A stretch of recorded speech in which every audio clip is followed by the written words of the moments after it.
Alright, hey, this is Combat Coordinator of PVOD, and this game's a ZvP on Python.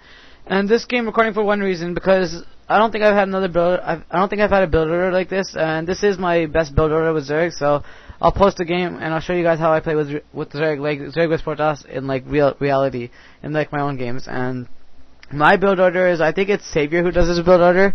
It's basically a fast pool, and like basically you get a spawning pool before 9 population. Before Overlord, and that's basically, it's called 9 pool before OV, and OV as an Overlord, and it's really helpful because it makes the Protoss spend their money in cannons and a forge, and you can basically just you're not economically behind that much, even if it fails. It's a really good builder, and you also get speed, as you can see. And the builder to this is at 9 population, you get a spawning pool, then you get a drone because you're at 8, and then since you're 9 out of 9 again, then you get gas. And then you get a geezer, whatever you people call it, and then you're at 8 out of 9 again, and then you get another drone, and then as you see I'm doing that, and then after the next 100 minerals you get an Overlord. As you can see I'm doing that here also. And then you mine gas and you get 100 gas, and then you basically just, with 100 gas, you just get speed for zerglings, and then you send 12 zerglings past your opponent's cannons, and then they usually have to get cannons unless they do a 2-gate build. This is actually only bad against 2-gate because 2-gate actually rapes this build order. But yeah, at 100 gas you get, and then you make all those 3 go back to mining minerals because you only have like a very few drones mining minerals. But yeah, and so that's how you do this build order, and you need good zergling micro to be able to succeed do this. As you can see, after I get 104 gas, which is the number that you get after you have 3 mining because it goes by 8. Then you get speed, and now you're left with 4 gas, and then you have whatever amount of minerals. And as you can see, then you got 6 zerglings. And if you did a forge, if you did a Bisu build, fast expand, then this would have worked more effectively because this is basically made to counter, not to counter, but this is a very good strategy against the Bisu build. And yeah, his pros being a bitch by like staying in my base, but now its bitchiness is over.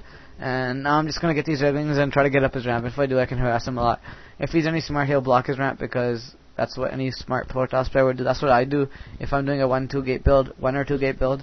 I block. Yeah, okay, he's smart. He did block his ramp, and so now my zerglings will not be getting up. I could have just made my drone stop right when he was trying to get through the minerals, but I didn't want to end this game that fast. And now I'm just basically staying up here and just waiting because I have nothing to do. I'm trying to okay, there's 2 zealots, so now I know he's gonna have to move his probes back to get his zealot on the ramp, and I'm waiting for that to happen. And whenever that happens, I'm gonna just basically go up his ramp because I'm just like basically waiting for him to get that zealot, move his zealot, so then I can just get up his ramp. Because right now, as you can see, he is probably ahead of me in economy. And there's my bone. Okay, here we go. Yeah, there. That just cost him the game right there.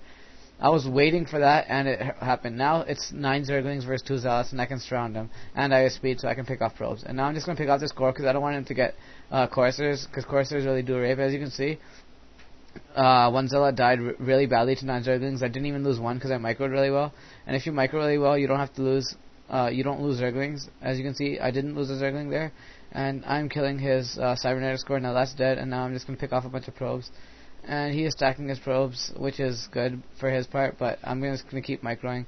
As you can see, I'm gonna just constantly just keep picking off shit. And as you can see, that was his basically his main error right there. That is probably, if he loses this game, that's just going to be because of that. He could have easily went so much further in this game if he didn't lose that. And now I'm just picking off everything. As you can see, that probe's dying, all his probes are dying, and he's keeping his zealots in his probe line because he has no other choice. And he is being smart by microing his probes really well. And I've only killed like 2 or 3 right now, but I'm trying to pick off more and more. And I am picking off probes, and I'm running again, and he is picking off zerglings, but it doesn't even matter because I have more on the way. And as you can see, the main thing here, I am macroing while I'm microing, as you can see. And macroing while microing is very important. And I have my hatchery hockey to 3 and my units as number 1 and 2, and that's why it's helping really well. As you can see, I have like some units here and then some units at the back picking off probes, and some units trying to kill the gateway. And now I'm going to regroup the units because and I'm going to pick off the zealot because this is a lone zealot, and now he got it with his probes. So now I'm going to have to run again because that zealot is not going to die unless I suicide too many units on it. And now I'm back to a certain low amount of zerglings, but as you can see, I am macroing very well, and so my zergling count keeps replenishing. And he's getting a cannon there, and so after he gets that cannon, it's going to be pretty much hard for me to harass his probe line, but it doesn't even matter. I've gotten enough already. I've gotten enough out of this attack, and so yeah, I'm just going to pick off a bunch of probes. And as you can see, I did pick out that probe, and now I'm gonna run because his cannon's up, and zerglings can't do shit against cannons and zealots alone. Well, zerglings alone can't. Anyways, yeah. So now I'm just gonna go up here and pick off his probe and his pylon and his gateway. And again, this is very, like, as you can see, that starting error right there made a huge mistake. And guys, if you're a Zerg player, try this build order. It really works. It works the best against a fast expand build. I'll probably post another game where I'm doing this on a fast expand build, just because this is like super effective against a fast expand build. It's not that effective against gateway / tech build. And so yeah, I'll do this against this a Zergling fast expand build. And yeah, now I'm just gonna pop out economy now, because as you can see, my economy is very low. But now I'm just gonna pop out economy because his economy is pretty messed up also. And so yeah, he calls GG. This is GG. Now I'll tell you guys a little bit about what happened in this game. So first of all, I did a 9-pool strategy. The build order is set in my starting of the video, so you guys can watch that. And then I was hoping for him to do a fast expand build, because fast expand really gets raped by this build order. But he did do a 1-gate tech build, and since he did a 1-gate tech build, that basically meant I had to wait for him to just move out his zealots or choke somehow, and then get up his ramp. If I didn't get up his ramp, then I'd probably get zerglings back at my own base, and then I'd just get sunkens and tech up, and I just turn it back to a macro game, because I had 2 bases and he has 1. And he would get stairs, but then I'd have to get hydras early, not mutalisk, because hydras is what you do after this build order fails because of a 2-gate, 1-gate.